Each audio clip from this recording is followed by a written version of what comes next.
Sure, we'll just jump right into it. I'm gonna be a little scatterbrained for it because I don't have like a great structure for it. But okay, so why do you think NA is bad? Here are easy ones, right? Ping, player base numbers,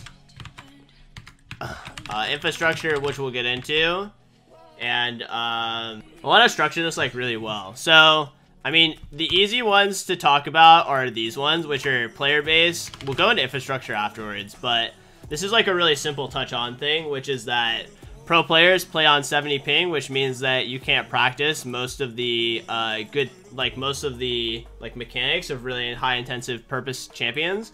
And the reason why your solo queue is actually a really important thing, which ties into the player base, is because when your solo queue is bad, it means that extra practice that people want to push for individual practice is gone. Because most scrims, for the most part, are they're for team stuff. They're not like for pushing individual boundaries nearly as often. So that is like a huge problem that a lot of people run into, is they don't feel like they can improve on an individual level all the time because scrims are usually used for team stuff. So let's talk about. Here, I'm gonna actually share some of my experiences. So my experiences playing pro. So like the way it works is it's really gated. You basically in NA. So in NA it's pretty feast or famine, where if you're in Academy/LCS, you make good money. If you're not, then you basically make nothing. So it's really hard to. After some point, you have to make money, right? I know there's like the whole like, oh, going pro, like you should just want the competition, etc. But you need to make money, right? Like you can't just have no job for years and years and put like dedicate your craft to basically making nothing. So for example, right, I played Challenger / amateur and won everything for 6 months. So I made a team with Pekin. Chris, me, Vincent, and Potluck, and we won all the Challenger tournaments. We went to all the lands, etc. And I played in Twitch Rivals, got top 2, more money than all of my winnings from amateur. I think it was 2018 or 2019. I don't remember which year. It was like a year or two ago in spring.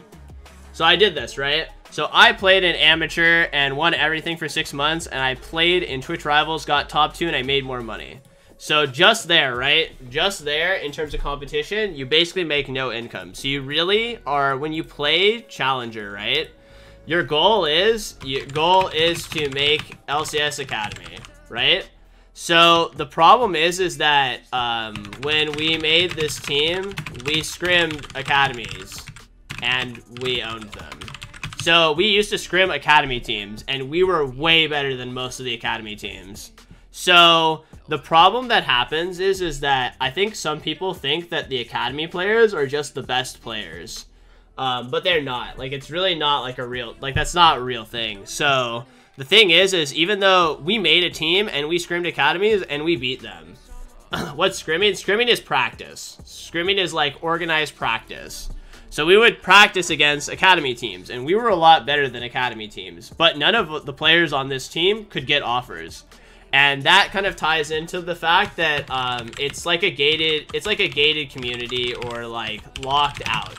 So basically there's a really big feast or famine problem that happens, where if you don't make academy, you basically make no money and your year is completely gone, because most people don't get rotated into a team once the year is like set in stone, because teams want to like invest, try and grow the team, etc. So the thing is like, even though I was on a team with players who were better than academy players, because we didn't check whatever boxes that coaching staff like wanted for whatever team they envisioned, you just don't make money. Now this is a really important thing to note, because it's not a woe is me, it's about a motivation feedback loop. So I want you to now look at EU, right? So EU has regional leagues, they have EU Masters, Academy, LCS, and then they technically have wildcard regions. So you can use like the examples of like Turkey, for example. Sorry, LEC, you're right. So the thing is when You play in regionals and EU Masters, you still have a path to pro. See this path right here? But while you're doing this stuff, you're playing and competing a lot. You're getting experience. You're playing and getting experience, but you're also being housed and treated like a pro player. Whereas in Academy, I was just on a team. We didn't script. We basically practiced almost not at all, and we just played tournaments, and that was it. Like, that was basically the whole manifestation.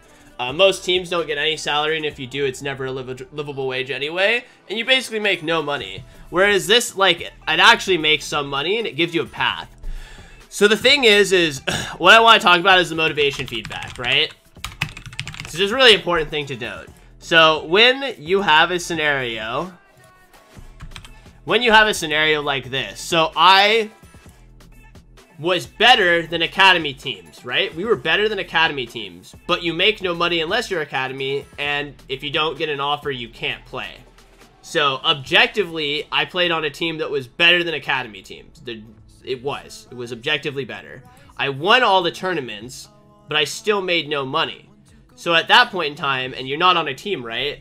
You have a motivation feedback. Do you put another year into this? Like, are you gonna just gamble on it? Like, does it make sense to do that?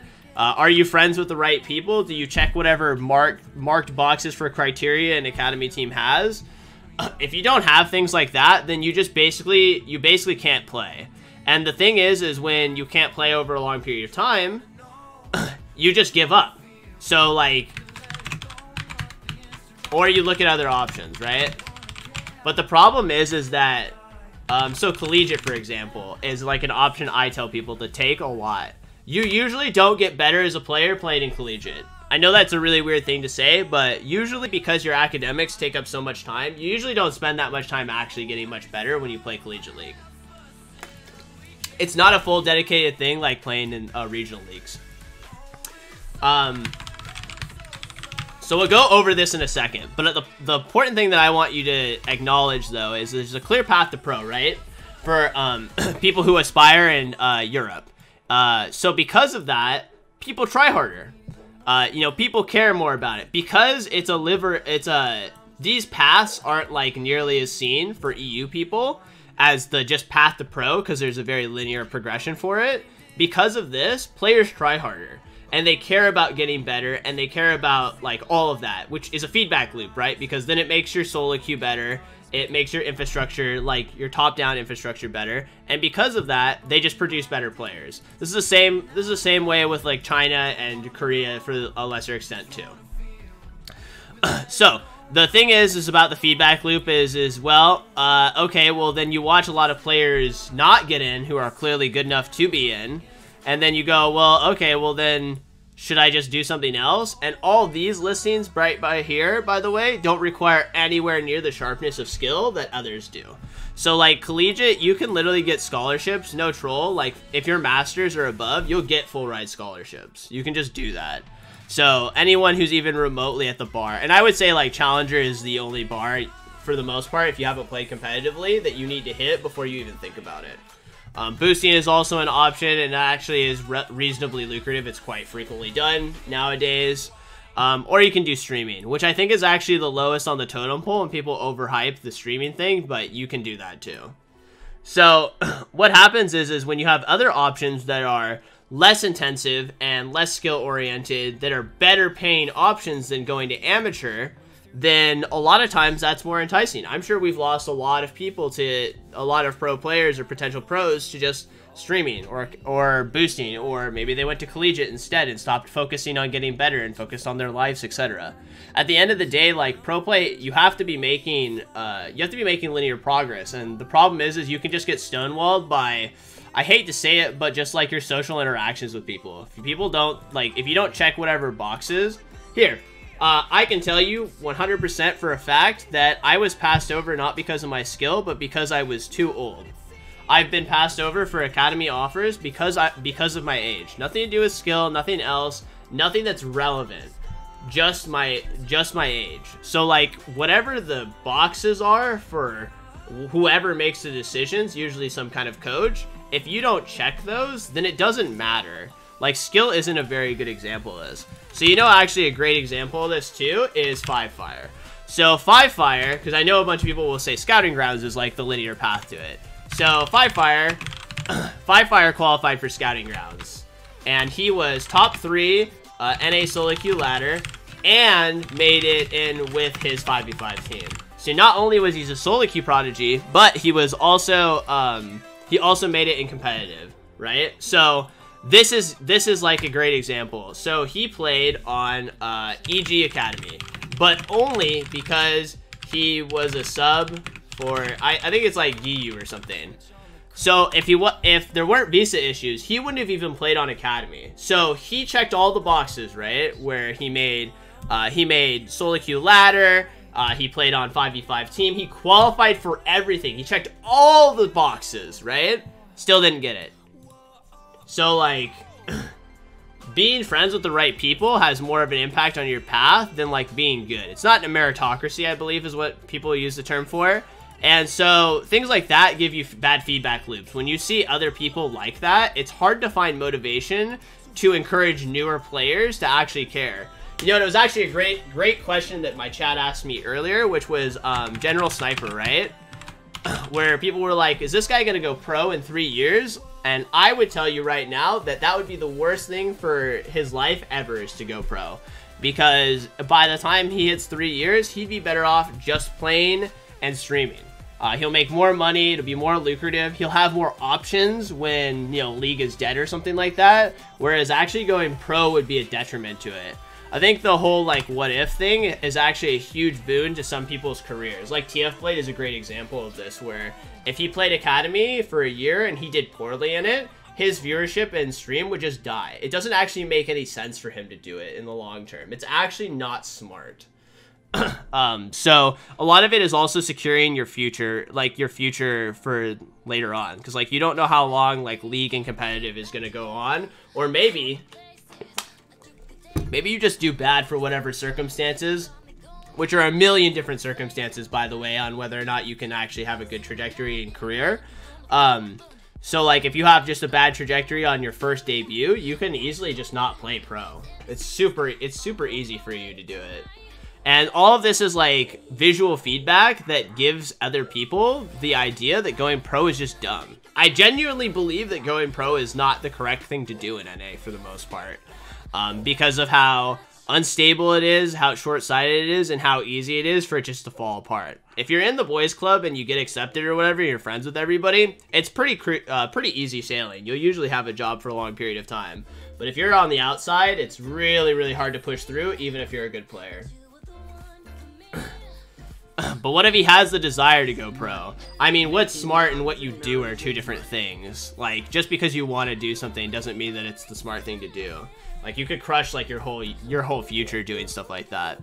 So, like, for the most part, when people come to me and ask, like, do you think I should try to go pro and stuff? I just laugh. Like, I tell them to just go to collegiate. The amount of value that you get just from a college degree, from a full ride scholarship, if you were considering, like, trying to go pro and you're that skill level, is just way better. It's just dumb.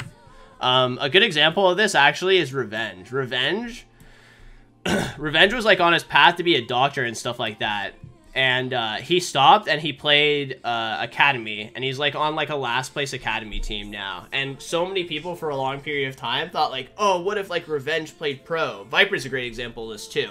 There's so many good examples of people who, when people thought that they'd be crazy good, had like insane viewership, had lots of paths for like making money and all this stuff, and instead they just passed on it to go pro, and it was super damaging. I think it was super damaging for the future of them. It really was not beneficial, and I'm sure if you ask most of them, it was incredibly stressful and unpleasant. Going pro sounds really great when you're popping off, everyone says you're good and like everyone's jerking you off, but when you're like doing poorly and you're getting shit on and, you know, you're damaging your career for the future and stuff, it really isn't something like most people seek out. It's just not a thing.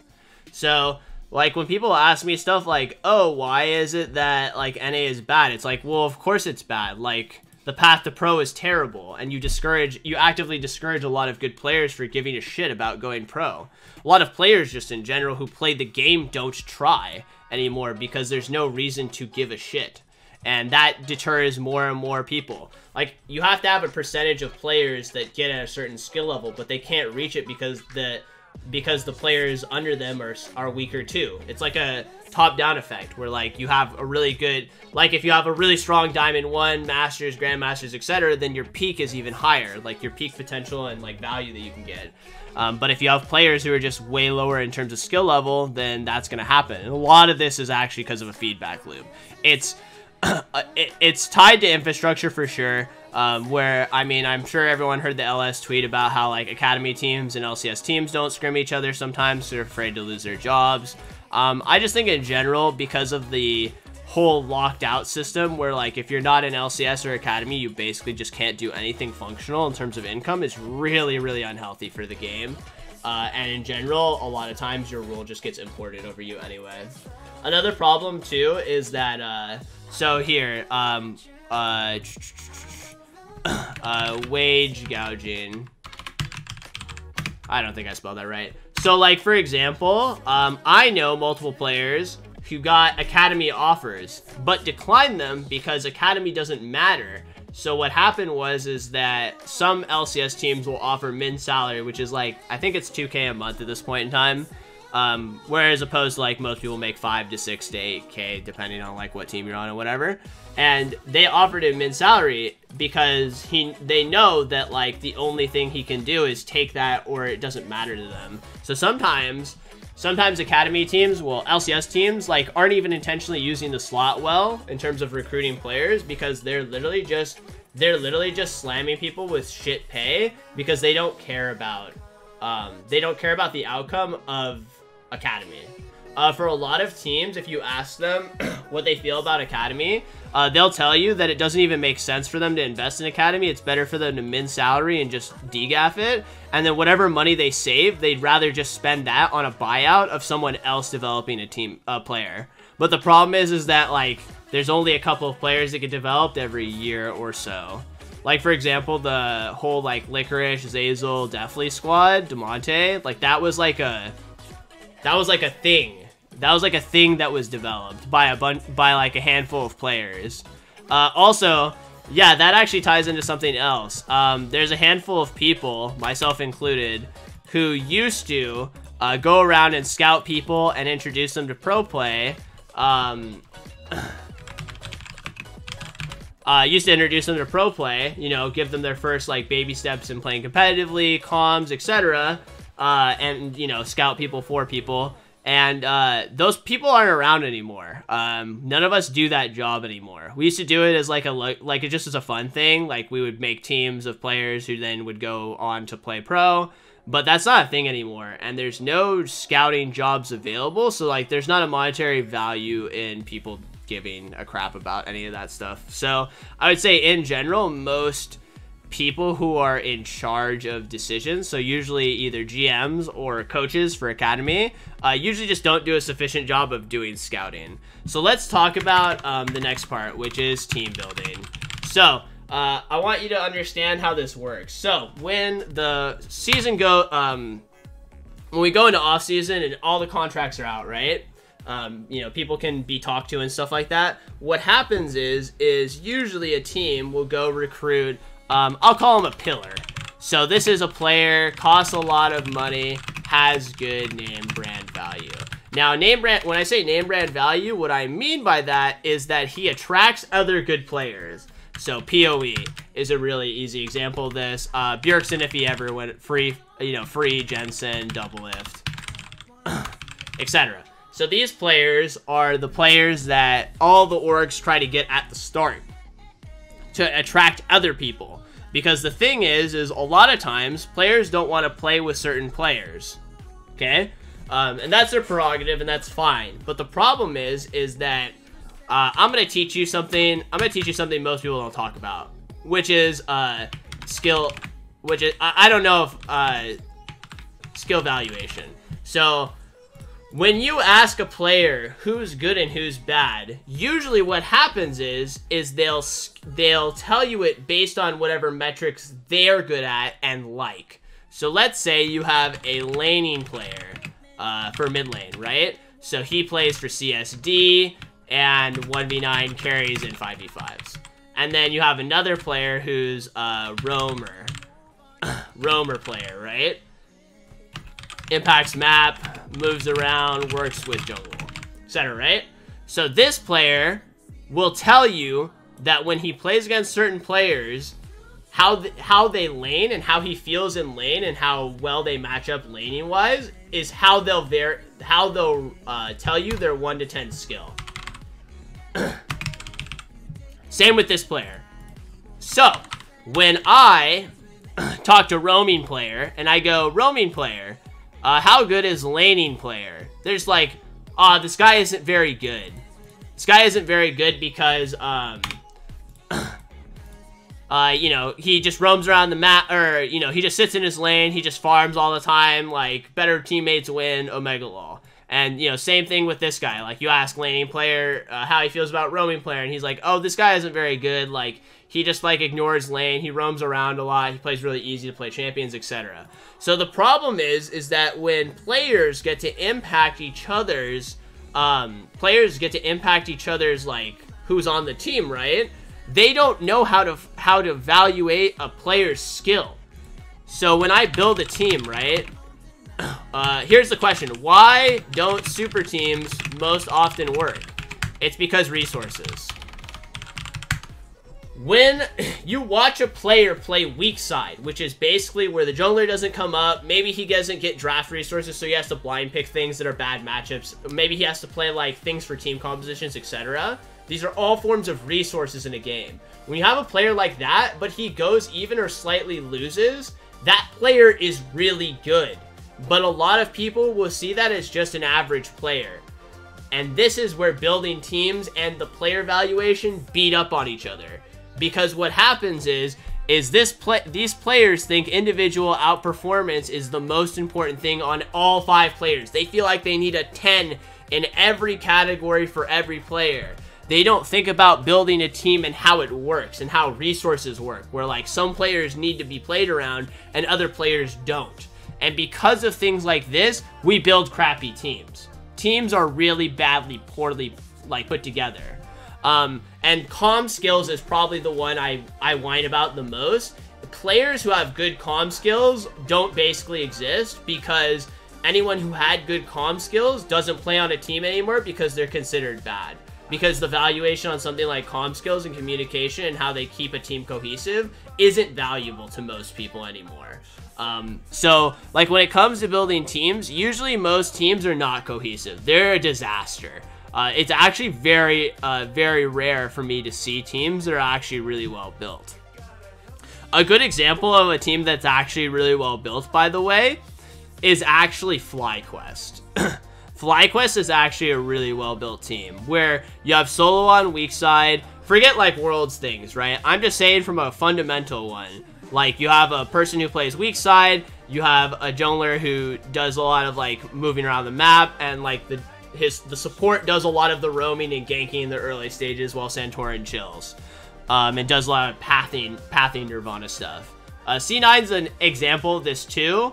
To maybe a little bit more of an extreme because they have a really feast or famine functionality. I can at least see where they're going with it because Niski and Blabber play really well together and Licorice usually plays relatively weak side. But a team that's actually really poorly constructed is actually TSM. Because TSM has so many conflicting things going on with their team. Where like, Broken Blade is a strong side player, but so is Doublelift. And Bjergsen is usually a reasonably strong side player, and then like they don't have a supportive jungler, they actually have a carry jungler, and like Biofrost is like kind of a laner, but doesn't really roam that much. There's a lot of like problems where they just don't unlock each other very well. Whereas like when when Ignar roams, he unlocks PoE, and then PoE then carries like team fights as the game goes on, and Ignar buys a lot of the time while their jungler does more farming rather than ganking as frequently. He does get a lot of ganks off too. But they have like they have good facilitators and systems. Systems are really what you need to build your team around. And the problem is right here, is because of all these conflicting elements, you don't build good teams a lot of the time. You just get what I call stat sheet players. Like, oh, this guy lines up really well, he's just a good player, yeah. But like, people don't know how to evaluate what their skill sets are and how they work. And a lot of that is because of the fact that it's hard to attract other good players when you're building a roster if they think the player is bad. And a lot of times, they'll think the player is bad because they don't line up with whatever their fundamental of good is. So that is like kind of like what goes into a lot of the problems for League of Legends, like for NA. And in general, I think that players are paid too much money and there's not enough staff for sure. I think that having like substitutes or individual player coaches is really, really important, but those individual player coaches should actually be good players. I think that it's all fine and dandy to have some positional coaches that don't play the game that much, but I'm telling you right now, things like the Licorice Fudge where they run 1v1s against each other, having a player who just does that and like helps your pro player practice and stuff and you pay them a salary and stuff is really, really important. And that kind of ties into like one other like gripe I have, which is that contracts don't mean anything, which is that your contract can be terminated at any point in time. And you're kind of just screwed. And I know that people will use the word severance. Usually in negotiations, you never get it. It's not really a thing that basically almost anyone has as of currently. It's not a baseline requirement, which is probably something Riot should do about in general. But yeah, contracts don't mean anything. So like, let's say you're a positional coach and you're coaching a player and you're helping them get better, etc.